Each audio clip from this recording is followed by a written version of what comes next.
Hello, welcome again to another episode of our live stream, My Journey to Trinity.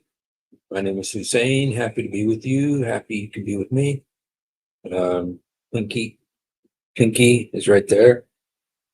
And, oh, sorry. So, anyway, I just want to do like a little short thing tonight about uh, Islamic attestation to the crucifixion. Why this is important is because Muslims don't believe in the crucifixion.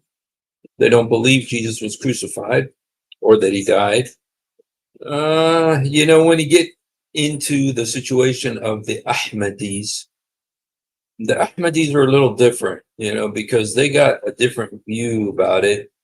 The Ahmadis tend to lean towards the swoon theory, like Zakir Naik, and I'm not sure if Ahmadi dad was an Ahmadi too. But the Ahmadi crowd, they believe that Jesus was crucified, but that when he was buried, he didn't really die. And so that when he was in the tomb and he smelled the myrrh and the all that, he bing, came back to life. Absolute preposterous belief, but Zakir Naik believes that. So, but the 99.999999999% of Muslims do not believe Jesus was either crucified or that he died or that he rose again. But there are Islamic sources, scholars, that seem to indicate that yes, he did. And so I just want to look at a couple of those sources, and let's see what was interesting to me, really kind of sparked my interest to do this, is actually not specifically the passage about the crucifixion as much as this. It says, as if I'm looking at the prophet. Now, this was Abdullah talking about Muhammad, while he was speaking about one of the prophets whose people had beaten and wounded him, and he was wiping blood off his face, saying, Lord, forgive my people as they do not know. And wow. This is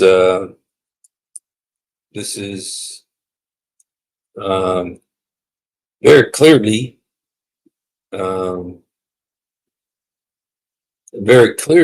um, describing what happened to Jesus. And let's just look at this in the Gospel of Luke. Okay,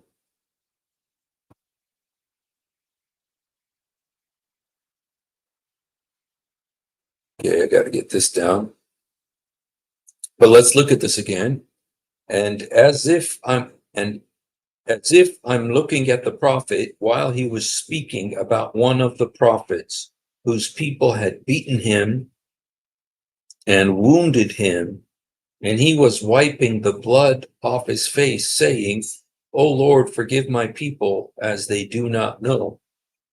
Well, this seems very familiar, and any Christian would automatically know this, okay, that this is,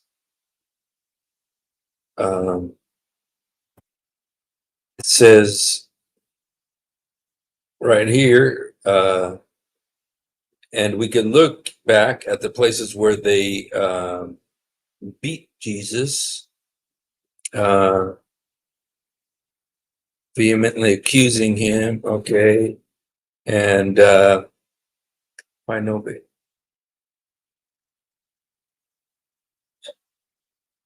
And right here, we see where Jesus said, Father, forgive them, for they do not know what they are doing. Now, this is when Jesus is on the cross. Okay, it says, two other men, both criminals, were led out with him to be executed. When they came to the place called the Skull, they crucified him there, along with the criminals, one on his right, one on his left. Jesus said, Father, forgive them, for they do not know what they are doing. Okay, and look what, one more time, okay, what it says here. It says, while he was speaking about one of the prophets whose people have beaten and wounded him, and he was wiping the blood off his face, saying, O Lord, forgive my people as they do not know. I mean, that it sounds like word for word, Father, forgive them, for they do not know. Exactly, word for word, what it says in Luke. And so that seems to be a strong attestation by an Islamic source. Okay, which source is this? This is Sahih al-Bukhari. Sahih al-Bukhari. Oh Lord, forgive my people as they do not know. Okay, and then there's also this right here. This is Sahih Muslim now. It appeared to me as if I saw the messenger of Allah and heard him relate a story of a prophet who had been beaten by his people and was wiping the blood from his face and saying, My Lord, forgive my people, for they do not know. Rabb ighfir liqawmi fa inhum la ya'lamun. Okay, now this is in Sahih Muslim. Okay, so you have one in Sahih al-Bukhari, one in Sahih Muslim. Okay, and who's Abdullah? On the authority of Abdullah, who said, okay, so it seems like this is exactly what, yes, say tiger, pinky, what does swoon mean? Let me check. To faint, especially from extreme. Yeah, well, this is like Zakir Naik. If you've ever seen Zakir Naik speak about this, he talks about that Jonah, the prophecy about Jonah, where Jonah was in the belly of the fish for 3 days.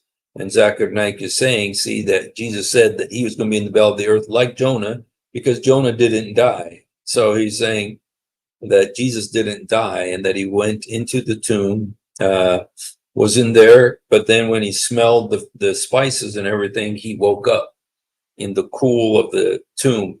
And so, yes, it's the swoon theory is actually, it was actually, I think they made it in Germany. It was actually in Germany that they came up with the swoon theory.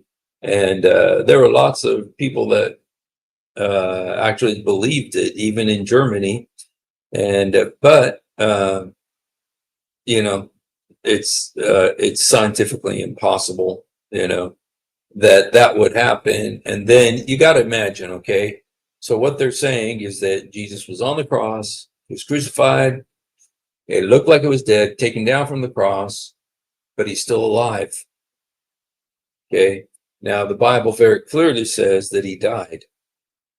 Very clearly, the Bible says that he died. Okay, and we can look here, at the, let's look at Luke here. Oops. Here, Luke 23. And it says, the soldiers came up to him and mocked him, offered him wine vinegar, said, if you're the king of the Jews, save yourself. Okay, and then it was about noon, darkness came over the land until 3 p.m, for the sun stopped shining. Okay, and the curtain of the temple was torn in two.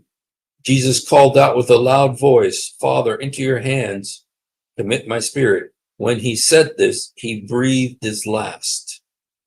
Okay, so there it's saying he breathed his last. That means he died. Okay, and then we can look in we can look in John 19.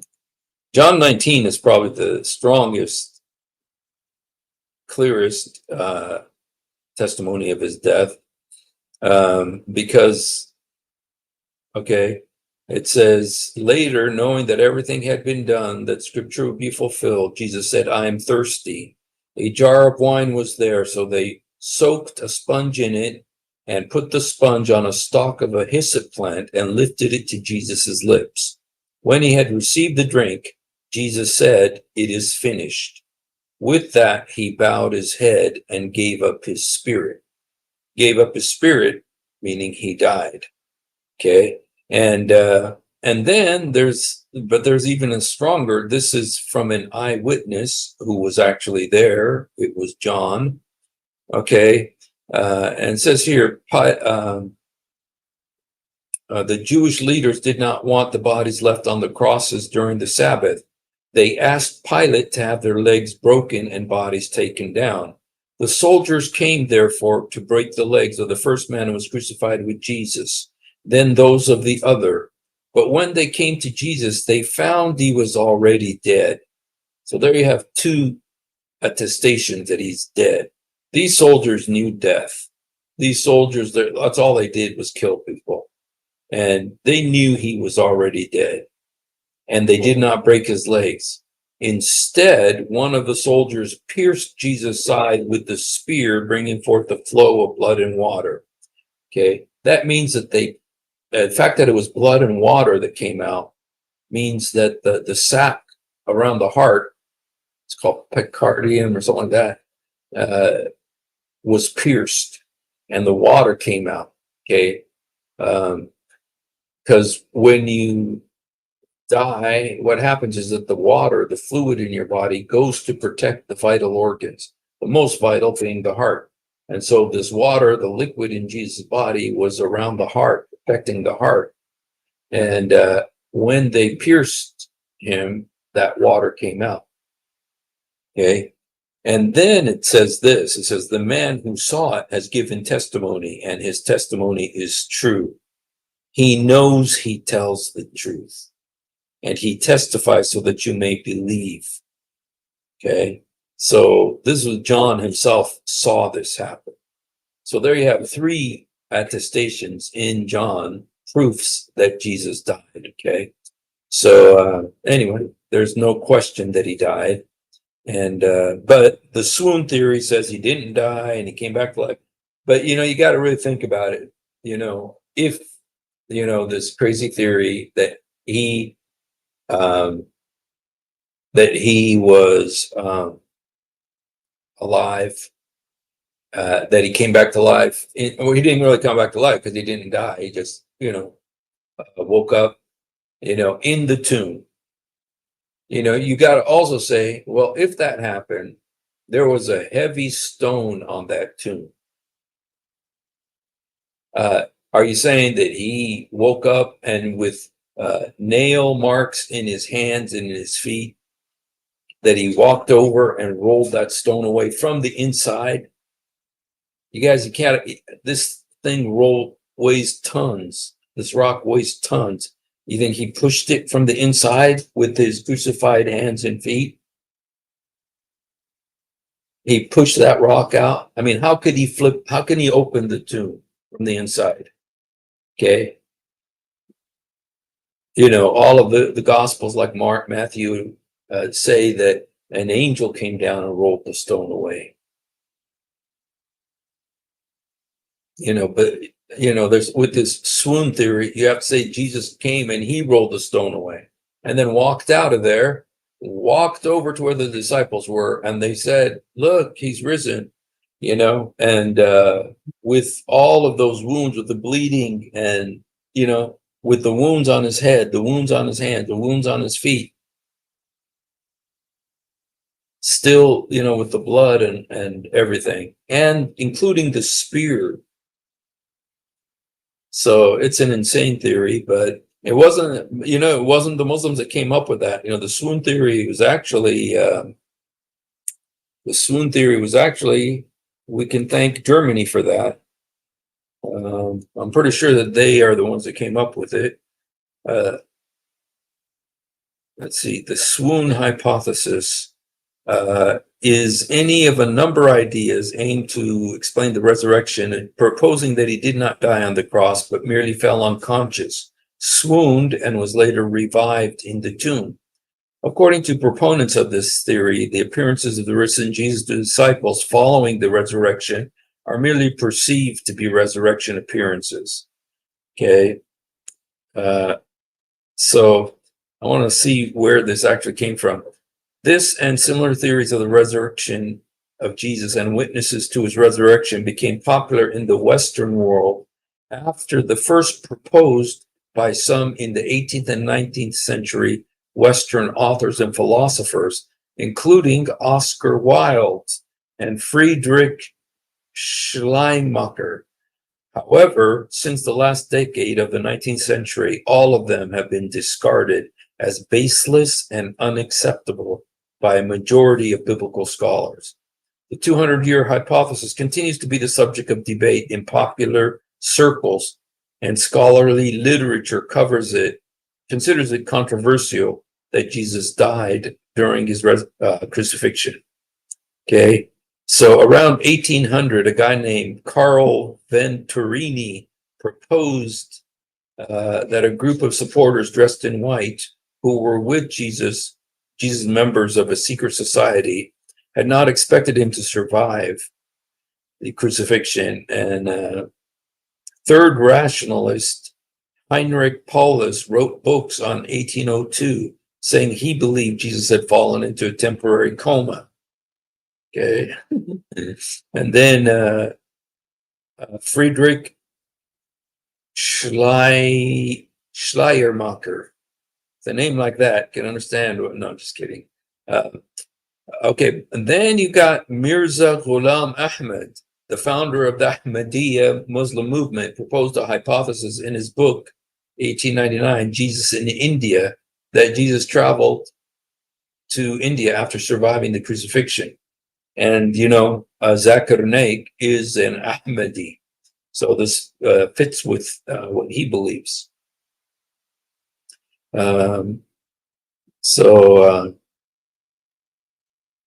These are some of the folks that kind of are pushing this crazy idea. Raymond Bernard, Aziz Kashmiri, Donovan. I'm trying to see if there's anybody that we would know. Paul Pappas, J.D.M. Derritt, Fida Muhammad Hassanein. Okay, Abu Bakr. Okay, it's mostly Muslims that are still holding on to this crazy theory, and but yeah, especially Zakir Naik. Hello, cheeky shaky. God bless you. And so anyway, but it's been pretty much disposed of, this theory, but that doesn't mean Zakir Naik doesn't believe it. Okay, so and I'm wondering, was Ahmed Deedat, was he a Ahmadi? Okay, Ahmed Deedat, a self-taught Muslim thinker on comparative religion, he's best known as a Muslim missionary. Okay, a Muslim, a Gujarati Muslim parents. Okay. Okay.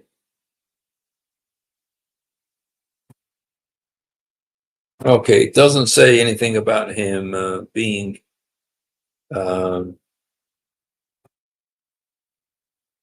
about him being an Ahmadi. Okay.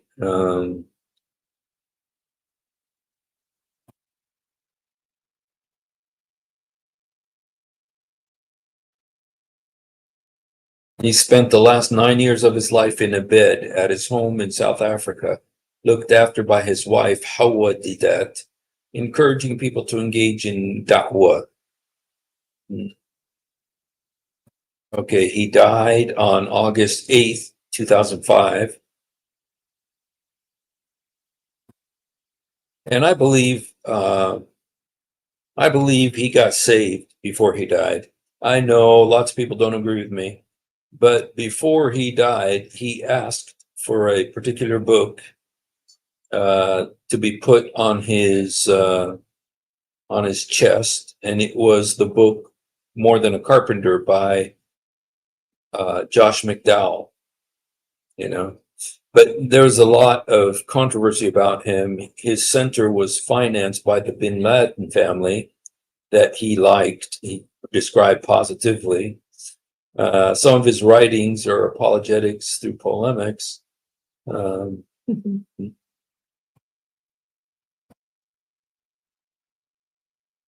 The dad's multitude of anti-Christian, anti-Jewish, and anti-Hindu videotapes have told us all that what there is to be told. Okay. All right. Yeah, but I don't see that he is more than a carpenter. Hey, Elias. Here's you guys. Elias is a very brave Muslim. You guys, I just want to tell you, Elias is an extremely brave Muslim, and so he's going to come on with me right now. And please, people, do not say that Elias is afraid to come up here and debate me. Please don't say that, because it's not true. Elias is very brave.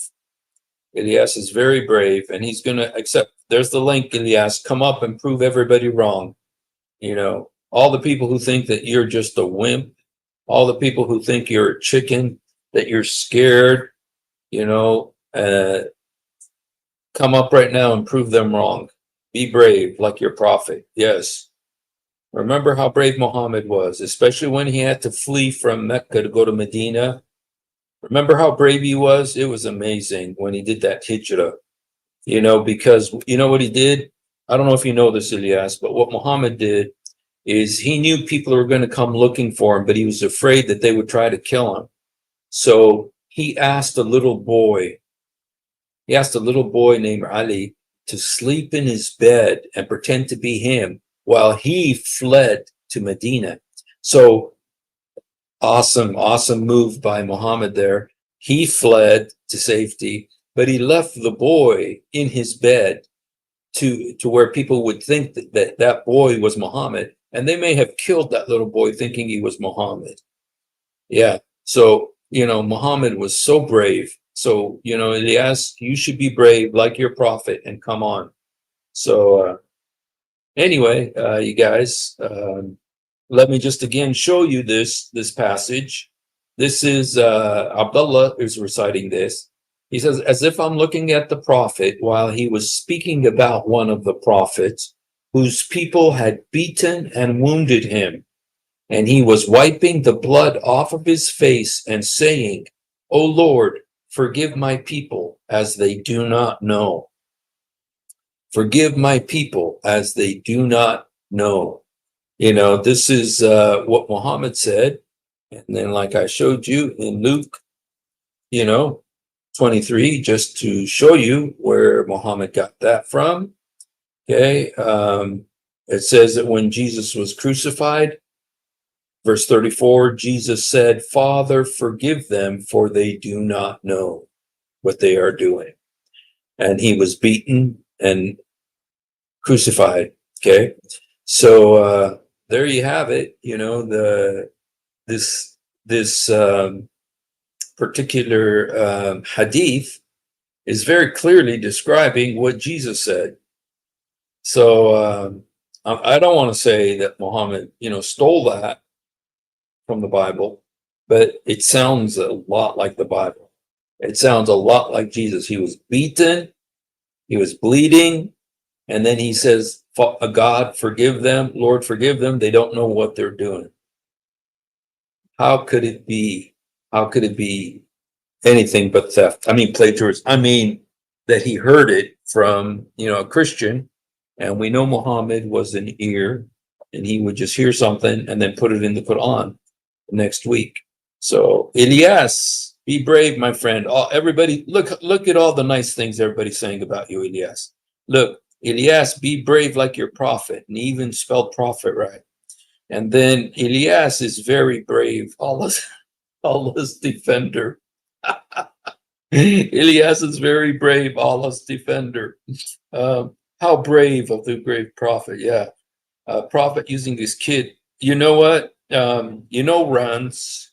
What's I mean, this is a real story where Muhammad used a kid named Ali. Okay, so Muhammad one, you know what? I ought to look it up and see if I could show it to you, because a story like that is definitely worth delving into. Let's see, Sunnah.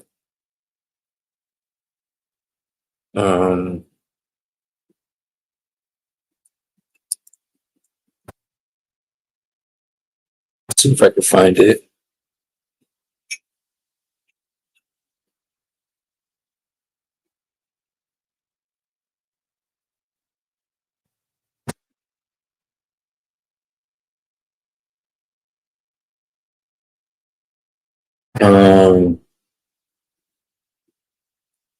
Okay.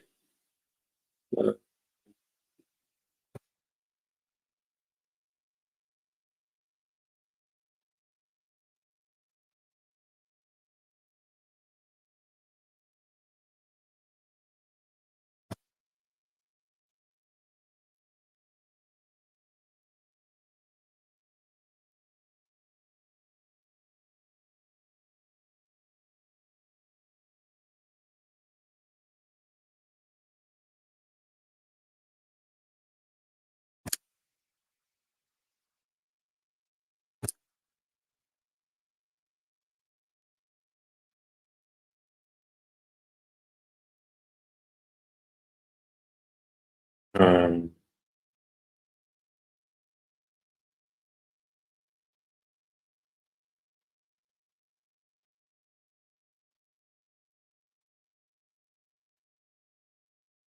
uh,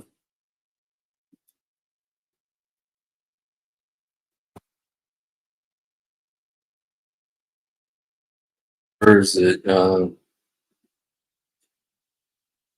Shoot. Yeah, I'm having a hard time finding it, you guys. I don't know if I have it in. Let me just 1 second.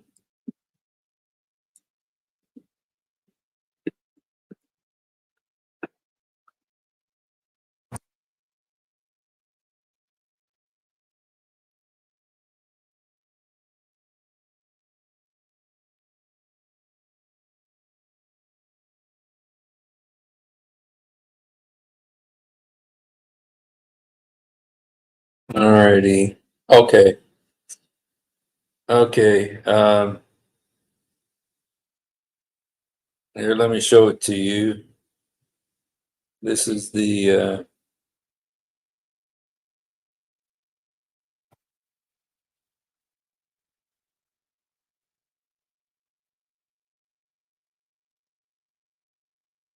Yes, don't be scared, my friend. Be brave. Come on. You know, Emmanuel. Emmanuel, be nice. Elias is very brave. He's going to come on today. Don't say things that make it look like he's not brave. He's very brave, and today's different. So here's your heroic prophet. Okay. Muhammad himself then. Okay, let's read this. In the pilgrimage season 622, Muhammad had a meeting with Aqaba and the Medinian convert. This time there were 75, including 2 women. Muhammad's uncle, Al-Abbas, who accompanied them, made a speech at the beginning, declaring Muhammad was the most respected person of his kinsmen. This is quite in contrast to the fact that Muhammad had received strong opposition from his other uncle, Abu Lahab, as well as Abu Jahl and other Qurayshi leaders. Al-Abbas also falsely stated that Muhammad had rejected offers from all the men of Medina in an apparent attempt to create a sense of exclusivity and importance. Historical records, however, show that there were among the last groups Muhammad had tried to approach, and he had no other offers available. Muhammad himself then spoke and invited their allegiance, asking them to protect him as they would their women and children. So Muhammad is asking people to protect him like they protect their women and children. One of them, Al-Bara, readily agreed, emphasizing military prowess of his people. The other, however, Abu al-Haytham, expressed concern that if they took the pledge and severed their ties with the Jews, Muhammad would return to his people after they gave him victories. Okay, shoot. You know what? I read all of this. Okay, this is the migration. Not long after that, okay, Muhammad instructed his Meccan followers to relocate to Medina. The whole departure spanned about 3 months. To ensure that he did not arrive in Medina alone while his followers remained in Mecca, Muhammad chose not to go ahead and instead stayed behind to watch over them and persuade those who were reluctant.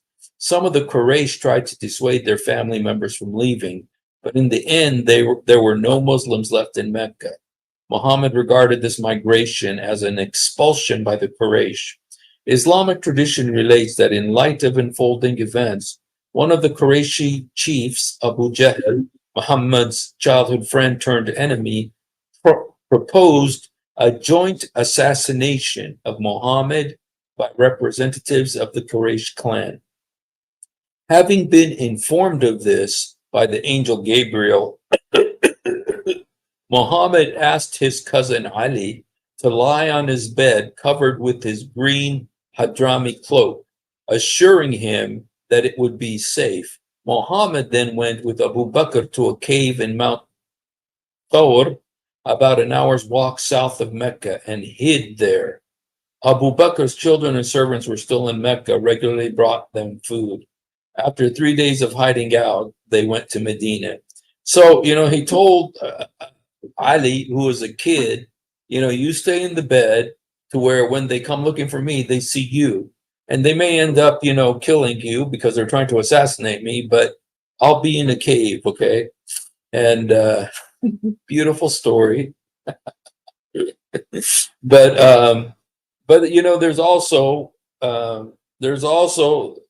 there's similar. Muhammad also tried to foist this story onto Jesus. He tried to foist this story onto Jesus. How? If you look at Ibn Kathir's explanation of what happened when they came to arrest Jesus, according to Ibn Kathir, Jesus said to his disciples, hey, Allah's going to take me up to heaven because he doesn't want me to suffer and to suffer the pain of crucifixion. But one of you needs to do it for me in my place. So who volunteers to be crucified for me? And all of the guys said, no thanks. But one little kid does. He raises his hand, and then Isa, not Jesus, but Isa says, no, you're too young. Sit down. But then Isa asks again. He says, now which one of you want to die for me? And you're going to go straight to paradise when you die. They said, no, thanks. And then he said, but the kid raised his hand.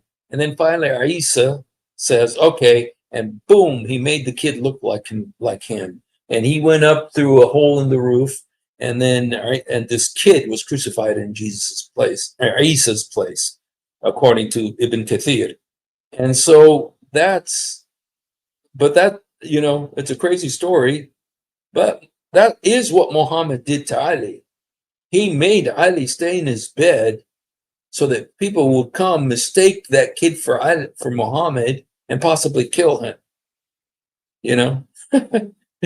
And so there you have it, you guys. Muhammad did that, and then he said that Jesus did that. So anyway, guys, that's what I wanted to show you. Oh, let me show you one other thing here. There's another verse. I was wanting to show you Quranic attestations about the resurrection, the death and resurrection of Christ. Now, if you look at the word Surah 355 in the Quran, it says, Allah says to Isa, I made you to die and raised you up to myself. Well, let me see. Okay, let's start here. Mutawafika, okay. meaning he will cause you to die. This was narrated on the authority of Ibn Abbas and Muhammad bin Ishaq. They said the intended meaning was that his enemies from the Jews would not be able to kill him. Then after that, he honored him by raising him to heaven. He said, I will cause you to die. So this is saying, Ibn Abbas is saying that he died.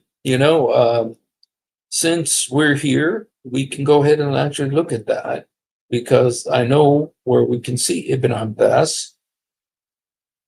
Okay, let's see.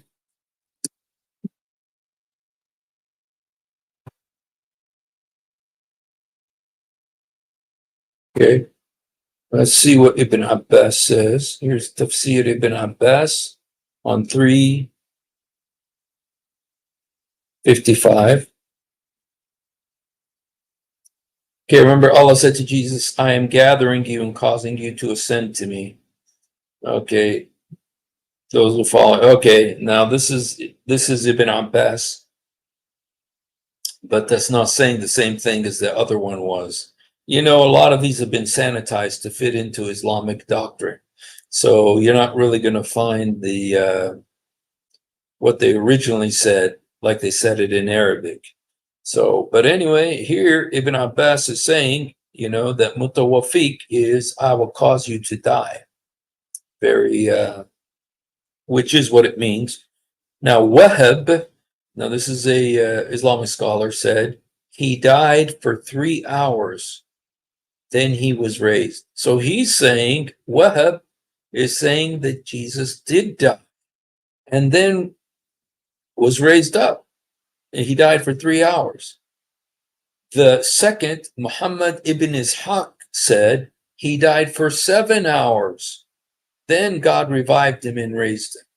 The third, Rabbi ibn Anas, said God Almighty took him when he raised him to heaven.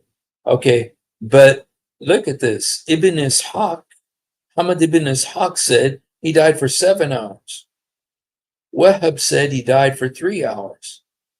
Now, Muslims don't believe he died, but these guys did. Why? Because that's what the word says.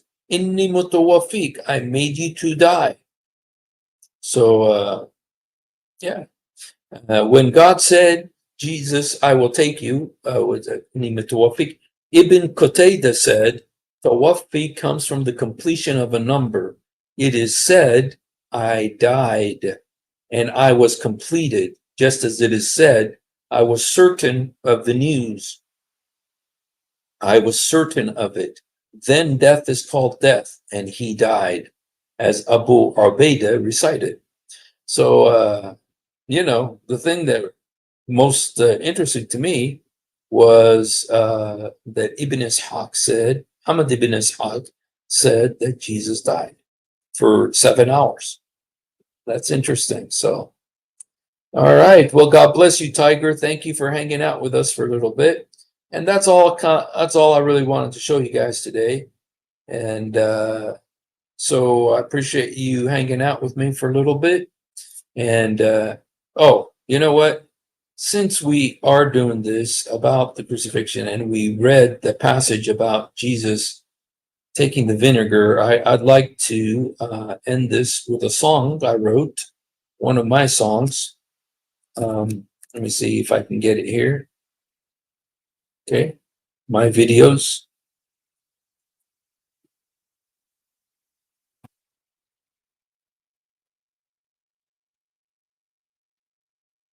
The song is called Vinegar. Okay, because we read about the vinegar, so I'll go ahead and play this.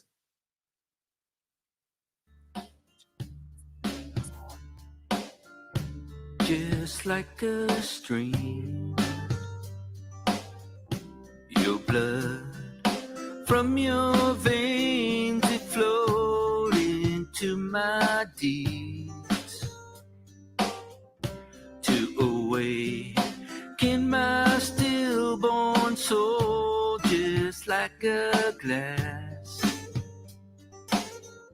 just like a glass that spilled forth wine. Your life was yours,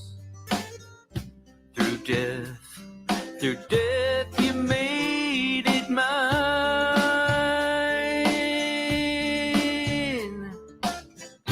And when you called for water.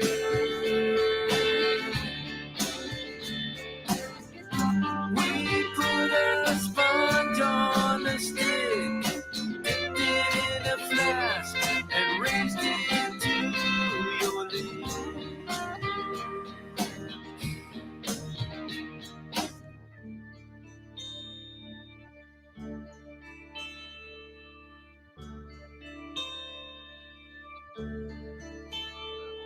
With vinegar.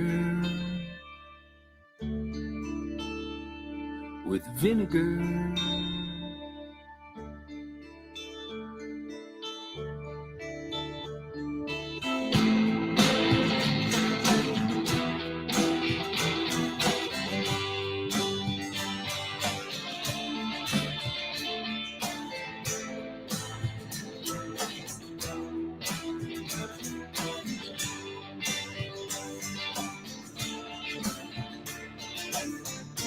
This is the world we are in, how we chose to live.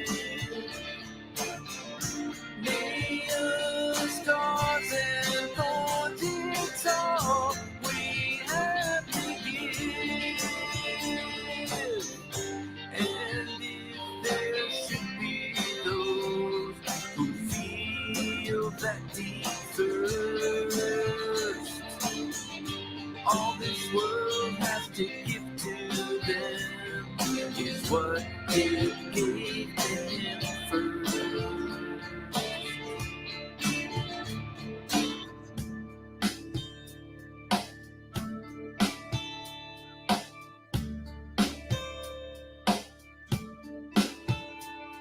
It's vinegar. It's vinegar. The world's sour wine.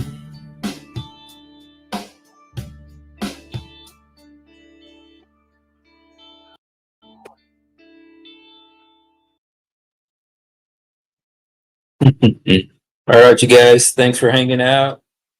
You haven't done it, please do it now. Jesus, help me. Jesus, forgive me. Jesus, come into my heart. Jesus, help me. Jesus, forgive me. Jesus, come into my heart. يسوع ساعدني. يسوع سامحني. يسوع ادخل قلبي. We love you, but more importantly, he loves you. Aaron May, my friend, I'm gonna take off right now.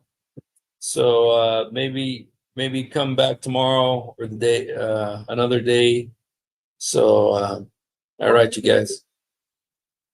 10:15. Yeah. Okay. How you doing, Harome? I'm sure I'm fine, sir. I'm good. Sorry Yes. for being late. Today I was very busy on my class. I'm sorry. Okay, that's okay. That's all right. So, what have you been up to? I'm sorry I was on my class.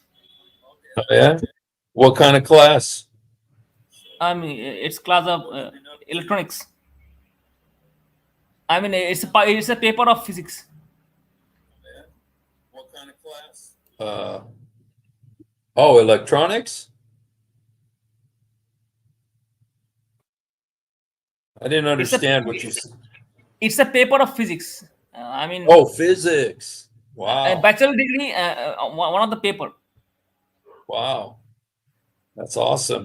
That's very over my head. So that's very No, good. it's easy. I mean, if You know anything? you learn Nikola Tesla, you will understand for science very easily. Do you know anything about quantum physics? Yeah, it's called quantum physics and quantum mechanics. It's also known as quantum mechanics. Oh, okay. It's on a simple single sentence. It's called the superposition of probability amplitude. Yeah, but yeah. Yeah. I mean, it's try to define the exact pinpoint location of electrons in Okay. any place. Wow. It's That's, not a it's not an absolute. you know what?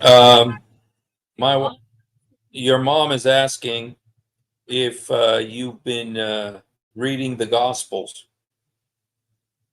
Yeah, I was reading the Gospels, but Which but one? John and Matthew. You read both of them? Yeah, I'm trying to read both of them. I mean, they are using very old kind of English. I mean, not modern English. I mean, simple. They very more twisted type of English. You know what? You don't have to read those old versions. You can read the new ones. There's lots of really much easier versions. The best one to read, according to your mom, very highly regarded sources here, is the LSB. It's called LSB, Legacy Standard Bible. And Okay, okay, like this kind of Bible. Okay. yeah, because we're going to give you a test on this. So next time you come on, you better you better study this so that you pass the test. Okay, Hmm. you hear us? Here is After passing the test, I will be a what kind of like a pastor or pope kind of thing. yes. Well, I don't know. I hope so. I hope so. Yeah, boy. Yeah, yeah. I really hope that you will pass the test and become a pastor, Lord Jesus. But first you have to become a Christian. First become a Christian, then we'll talk about becoming a pastor. Okay, and uh, and if Okay, you no read the problem. gospel, you read the gospels, that'll help you. Okay, you gonna say something? Come, come, say something. It's much more impactful when you say it. So no, come on. Do you know No. something that in US Defense Force, I mean US Army, Navy, Air Force, there are some kind of religious teacher, not teacher. It's kind of uh, like a small father, kind of father pastor who give the soldiers the Yeah, religious the motivation. chaplain. Yeah, the Chapel, chaplain. yes. Same here on in Indian Defense Force or in Israel Defense Force. They have Muslims. What is it? Muslim mullah. They have a Christian pastor, and they Huh? have a Jews also, Parsi and Hindu also. Okay. Well, that's yeah, we have that here. It's called the chaplain. And I've tried to do that. That'd be a great job to have. So But, and to get that job, you have to also pass an exam on government level.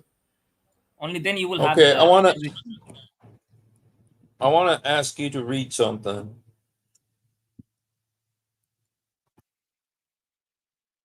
Okay. This right here is called it's Matthew 5, 6, and 7. It's in the I mean, Gospel what of is that? Matthew, chapter 5, 6, and 7. Okay, Okay. okay. It's called the Sermon on the Mount. Will you read it? I will read. I will read it Okay. In on fact, I internet. will go ahead and get I will go ahead and send you the link so that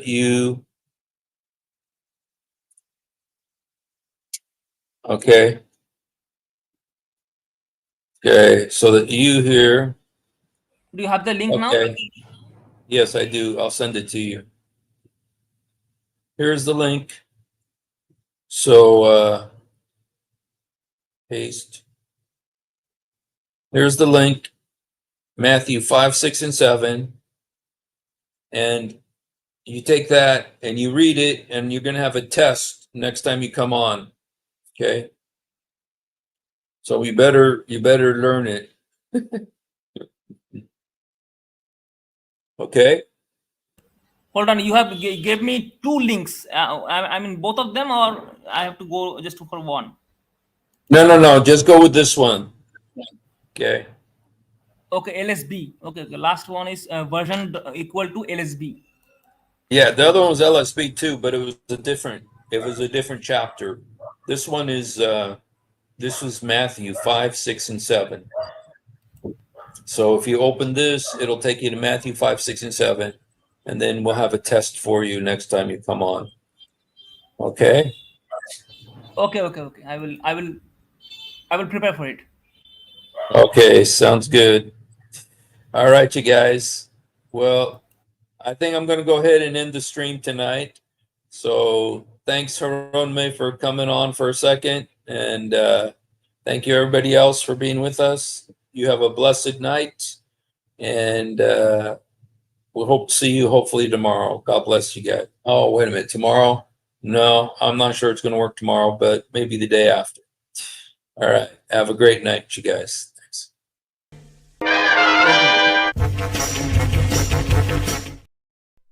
If you have ever wondered why dull apologists lie so much, it's because on a rare occasion that they tell the truth, this happens. One of the reasons I accepted Islam was the scientific miracles. I'll be honest with you. And now we know that this whole scientific miracles was absolute nonsense. You're going to have to repeat that. That the standard narrative has holes in it. That's what I'm going to say.